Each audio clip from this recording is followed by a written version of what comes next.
Chapter 13. Restitution and Deterrence. If a man shall steal an ox or a sheep and kill it or sell it, he shall restore 5 oxen for an ox and 4 sheep for a sheep.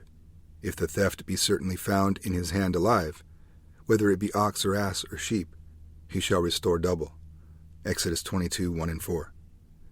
We are required by God always to begin our analysis of any problem with the operating presupposition of the theocentric nature of all existence. Modern jurisprudence refuses to begin with God. It begins with man and man's needs, and generally progresses to the state and the state's needs. This is why modern jurisprudence is in near chaos. It is also why the court system is in near chaos. Deterring God's wrath in history. Whenever we speak of deterring crime, we must speak first of the deterrence of God's wrath against the community because of the court's unwillingness to impose God's justice within the community. The civil government is required by God to seek to deter crimes because all crimes are, above all, crimes against God. An unwillingness on the part of civil magistrates to enforce God's specified sanctions against certain specified public acts calls forth God's specified covenantal cursings against the community. This threat of God's sanctions is the 4th section of God's covenant. Without this covenant, either explicit or implicit, no community can exist. Only when we clearly recognize the theocentric nature of deterrence, and when we are ready to seek to have it recognized publicly in our civil and ecclesiastical statute books, can we legitimately begin to speak about deterring criminal behavior for the protection of the community. The Bible does not distinguish between civil law and criminal law. All sins are crimes against God, for they break His law. All public sins must be restrained by one or more of God's covenantal agencies of government, family, church, and state. Certain public transgressions of God's law are specified as acts to be punished by the civil magistrate. In the modern world, we call these acts crimes. The King James Version uses the word crime only twice, and crimes only twice. The civil government enforces biblical laws against such acts. The general guideline for designating a particular public act as a crime is this: if by failing to impose sanctions against certain specified public acts, the whole community could be subsequently threatened by God's non-civil sanctions, war, plague, and famine, then the civil government becomes God's designated agency of enforcement. The civil government's primary function is to protect the community against the wrath of God by enforcing His laws against public acts that threaten the survival of the community. The perverse practice of modern jurisprudence of allowing a person who has been declared legally innocent of a crime to be subsequently sued for damages in civil court by alleged victims cannot be found in the Bible. There is no distinction in the Bible between criminal law and civil law. If the civil magistrates are entitled to enforce a rule or law, then this rule or law should be classified in the modern world under a criminal statute. Because the state is not omniscient, God allows self-proclaimed victims of lawless behavior to sue other individuals in the presence of a civil magistrate, which we call civil procedure or torts. But if the state is the lawful agency of enforcement, then we are always talking about criminal acts. Continued injustice, if it can be biblically defined and publicly identified in advance through statute or judicial precedent, because it goes unpunished by the civil government, calls forth the wrath of God on the community. So there is ultimately no Bible-based distinction between civil law and criminal law. The Bible encourages the legitimate division of labor in identifying all types of criminal behavior, including such acts of injustice as breaking contracts or polluting the environment. The Bible recognizes that the state is not God. It is not omniscient. The initiation of public sanctions against all criminal acts, therefore, must not become a monopoly of civil officers. Citizens' arrest and torts, where one person sues another in order to collect damages, are modern examples of the outworking of this biblical principle of the decentralization of law enforcement. All government begins with self-government. The bottom-up appeals court structure of covenant society, Exodus 18, is protected by not requiring that agents of the civil government initiate all civil government's sanctions against criminal behavior. Nevertheless, all disputes into which the state can legitimately intervene and settle by judicial decision must be regarded in a biblical commonwealth as criminal behavior. There is no biblical distinction between criminal law and civil law. It is therefore preposterous to argue, as liberal scholar Anthony Phillips argues concerning the Mosaic Law, that, quote, a crime is a breach of an obligation imposed by the law which is felt to endanger the community, and which results in the punishment of the offender in the name of the community, but which is not the personal concern of the individual, who may have suffered injury, and who has no power to stop the prosecution, nor derives any gain from it, end quote. It is preposterous because every transgression of the civil law that goes unpunished by the authorities raises the threat of God's judgment on the community, which is why unsolved murders required expiation in the Old Testament. 1. The sacrifice of a heifer, Deuteronomy 21, 1-7, and 2. The elders were required to pray, Be merciful, O Lord, unto the people Israel, whom thou hast redeemed, and lay not innocent blood unto thy people of Israel's charge, and the blood shall be forgiven them. Deuteronomy 21, 8. The state must regard as crimes against God all public transgressions for which the Bible specifies restitution payments to victims. Such acts are criminal acts against the community. Why? Because if they go unpunished, God threatens to curse the community. Thus, criminal law in the Bible was not enforced in the name of the community, but in the name of God, so as to protect the community from God's wrath. Restitution to God.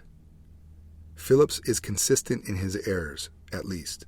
He also argues that Hebrew covenant law was exclusively criminal law, meaning that its goal was solely the enforcement of public morals rather than civil law torts, in which restitution to the victim was primary. This definition, if correct, would remove from covenant law all biblical statutes that require restitution to victims. What he is trying to do is separate the case laws of Exodus from the Ten Commandments. If believed, this argument would make it far easier for antinomians to reject the continuing validity of the case laws in New Testament times, for the case laws of Exodus and other books rest heavily on the imposition of restitution payments to victims. The antinomians could publicly claim allegiance to the Ten Commandments, but then they could distance themselves from the specific applications of these commandments through the case laws, for they have concluded that the case laws are unconnected to the Decalogue, because they are civil laws rather than criminal laws. Phillips writes, quote, But it is the contention of this study that Israel herself understood the Decalogue as her criminal law code, and that the law contained in it and developed from it was sharply distinguished from her civil law, end quote. If true, then all you need to do to escape from the covenantal state-enforced requirements of the Decalogue is to make the Ten Commandments appear ridiculous. This he attempts in chapter 2. Quote, Initially, only free adults were subject to Israel's criminal law, for only they could have entered into the covenant relationship with Yahweh. But women did not enter into the covenant relationship and were therefore outside the scope of the criminal law. They had no legal status, being the personal property first of their fathers and then of their husbands, end quote. The Decalogue is clearly preposterous, he implies. Presto, modern man is freed from any covenantal relationship to God. Man is on his own in the cosmos. He is autonomous. He shall be as God. His case rests, first and foremost, on his distinguishing of criminal law from civil law in terms of the presence of restitution requirements in civil law. Next, he excludes women from the covenant. Then he turns them into chattel slaves. His tactic is obvious, to make God's law appear ridiculous. But it is Phillips who is ridiculous, not the Bible. Like all humanists, he does not begin with the presupposition of a theocentric universe. He therefore does not begin his discussion of crimes and restitution with the understanding that all crimes are ultimately crimes against God, and all restitution payments belong ultimately to God as the ultimate injured party. It does not occur to him that all of God's curses are his imposition of restitution payments to himself as the ultimate victim. Because covenant breakers do not voluntarily repay to God what they owe him as the innocent victim, the ultimate object of their moral rebellion, he therefore repays them with inescapable final judgment. Vengeance is mine, I will repay, saith the Lord. Romans 12:19b. All sins are crimes against God. All sins are therefore judged by God, for the wages of sin is death. Romans 6:23a. Each person is a sinner in God's eyes, and therefore a criminal. The key question that must be answered during each person's life on earth, acknowledged by him or not, is this one. Will I allow Jesus Christ's payment of the God-imposed eternal penalty to serve as my substitutionary restitution payment to God, or will I instead choose to ignore the magnitude of this looming restitution payment and cross death's threshold autonomously? Anyone who makes the second choice will spend eternity in God's non-rehabilitative torture chambers. Victimless crimes and civil judgment. In the ultimate covenantal sense, it is improper to speak of victimless crimes. Every person who entices another to sin is bringing that person under the threat of God's negative sanctions in time and in eternity. God therefore threatens the whole community for its failure to impose civil sanctions against such crimes. If there were no threat of God's sanctions against the community for the failure of the magistrates to enforce all statutes assigned by the Bible to the civil magistrates for enforcement, then there would be no biblical justification for sanctions against such victimless crimes as prostitution, pornography, and drug dealing. Because he rejects the idea of such a covenant, classical liberal economist and legal theorist F.A. Hayek rejects laws against victimless crimes, saying that they are illegitimate interventions of the civil government, quote, at least where it is not believed that the whole group may be punished by a supernatural power for the sins of individuals, end quote. But that is the whole point. Such a community threatening God does exist. Many actions that are specified in the Bible as sins are not to be tried and judged by the civil magistrate, but this is not evidence of neglect by God. It is instead a restraint on the growth of messianic civil government. The absence of civil penalties against such designated sinful behavior indicates only a postponement of judgment until the sinner's final and eternal restitution payment to God. Through their public enforcement of God's law, civil magistrates warn people of the necessity of obeying God, the cosmic enforcer. By the fear of the Lord men depart from evil, Proverbs 16:6b. The legitimate fear is to be both personal and national, for God's punishments in history are imposed on individuals and nations. If thou wilt not observe to do all the words of this law that are written in this book, that thou mayest fear this glorious and fearful name, the Lord thy God, then the Lord will make thy plagues wonderful, and the plagues of thy seed, even great plagues, and of long continuance, and sore sicknesses, and of long continuance. Deuteronomy 28:58-59. The necessity of making restitution reminds the covenanted nation to fear the God who exacts a perfect restitution payment to himself on Judgment Day, and who brings his wrath in history as a warning of the final judgment to come. He brings his wrath either through lawfully constituted civil government, or, if civil government refuses to honor the terms of his covenant, through such visible judgments as wars, plagues, and famines. This is why the nation was warned to fear God immediately after the presentation of the Ten Commandments. God is come to prove you, and that his fear may be before your faces, that ye sin not. Exodus 20:20b. Jesus was not departing from the biblical view of judicial sanctions when he warned, fear him which is able to destroy both soul and body in hell. Matthew 10:28b. It is eternal punishment which is to serve as the covenantal foundation of all judicial sanctions. Civil government is supposed to reflect God's government. Public punishments deter evil. They remind men, better temporal punishment that leads to repentance, personal and national, than eternal punishment that does not lead to repentance, personal. Repentance is possible only in history. Capital punishment. Phillips is consistently incorrect when he writes, quote, modern theories of punishment are therefore totally inapplicable when considering reasons why ancient Israel executed her criminals, for the punishment was not looked at from the criminal's point of view. This extreme penalty was not designed to deter potential criminals, nor as an act of retribution, but as a means of preventing divine action by appeasing Yahweh's wrath, end quote. If criminal law was not looked at from the criminal's point of view, then why does the Bible repeatedly refer to the fear of external punishment by the civil authorities as a means of leading men to fear God and to obey his law? And all Israel shall hear and fear, and shall do no more any such wickedness as this is among you. Deuteronomy 13:11. Deterring future crimes is certainly one of the functions of capital punishment in a biblical law order. Capital punishment is also an act of retribution and restitution. And yes, it is also a means of preventing divine action by appeasing Yahweh's wrath. It is erroneous to argue exclusively in terms of either or when considering the potential social motivations for capital punishment or any other required civil sanction in the Bible. Capital punishment points to the final judgment as no other civil penalty does. It reminds sinners of the ultimate restitution penalty that God will impose on all those who refuse to accept his Son's payment on their behalf. The civil government acknowledges that its most fearful form of punishment is to speed convicted criminals along into the courtroom of the cosmic judge. The magistrate announces that there is no way to restore the convicted criminal to fellowship in earthly society. He visibly becomes what he already is in principle, a sinner in the hands of an angry God. Final judgment. We see the ultimate example of this twofold aspect of restitution in the final judgment. Satan and his host, both human and angelic, pay for their rebellion with their lives. Their leavening power of corruption in history is reduced to zero. Their assets are transferred to God's people who inherit the earth. From a biblical standpoint, this transfer of legal title to the world was accomplished by Christ at Calvary. Then the rebels are thrown into the lake of fire. Revelation 20:14-15. This eternal continual restitution payment honors God, while it simultaneously acts as the perfect deterrent to crime, a covenantal warning that remains before God's servants, both human and angelic, throughout eternity. Resurrected people will never sin again, whether they are covenant breakers or covenant keepers.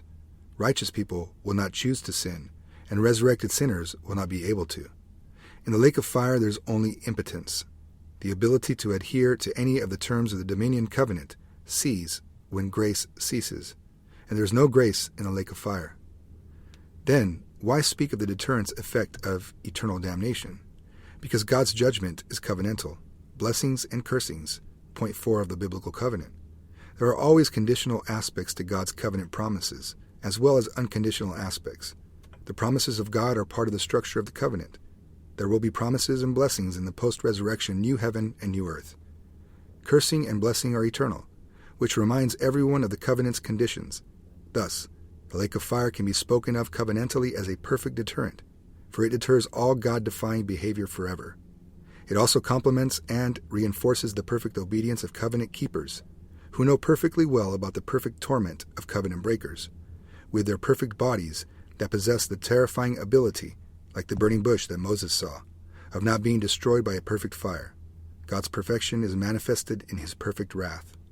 It is not God's grace that keeps alive covenant breakers with their perfect bodies that are so sensitive to every subtle aspect of their endless torment.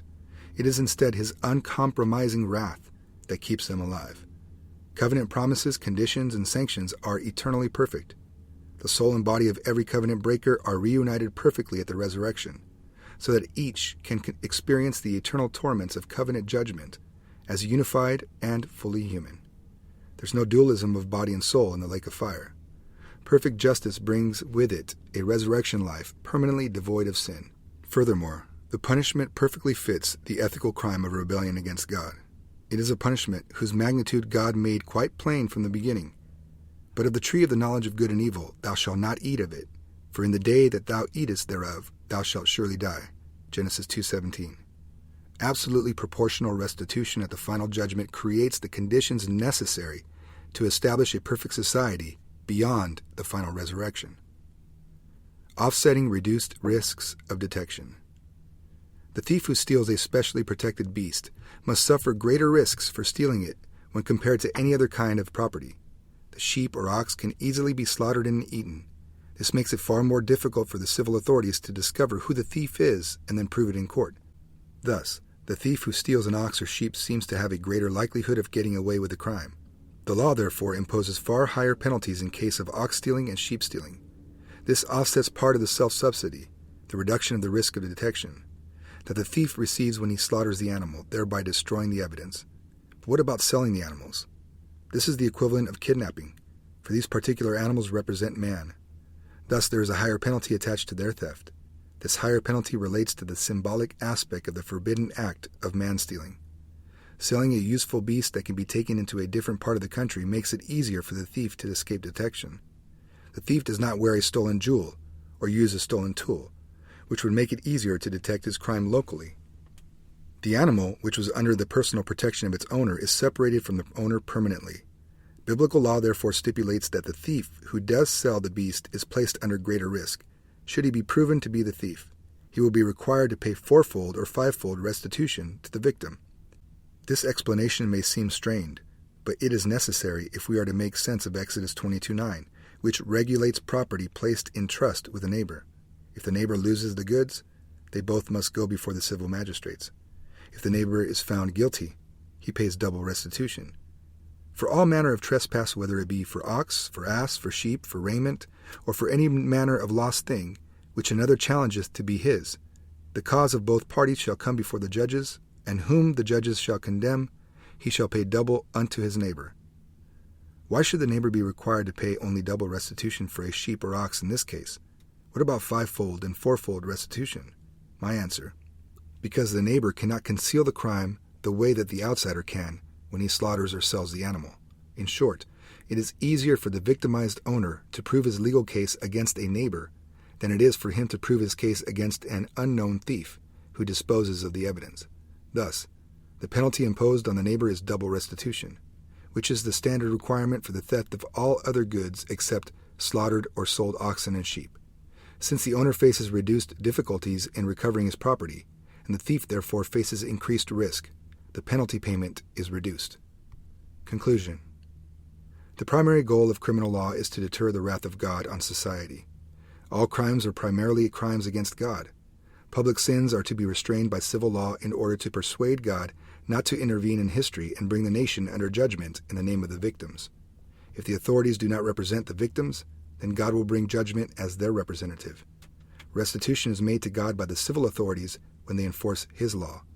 This is a public acknowledgement that God is sovereign over society, so His laws must be honored. When the authorities compel criminals to make restitution to their victims, the state is thereby making restitution to God. This is why the civil law of the Old Testament was also criminal law. A state that refuses to enforce God's civil law has become a criminal in the eyes of God. The modern libertarian concepts of victimless crimes is in error. Crimes are crimes against God, and if the state does not prohibit them, God threatens judgment in history against that society.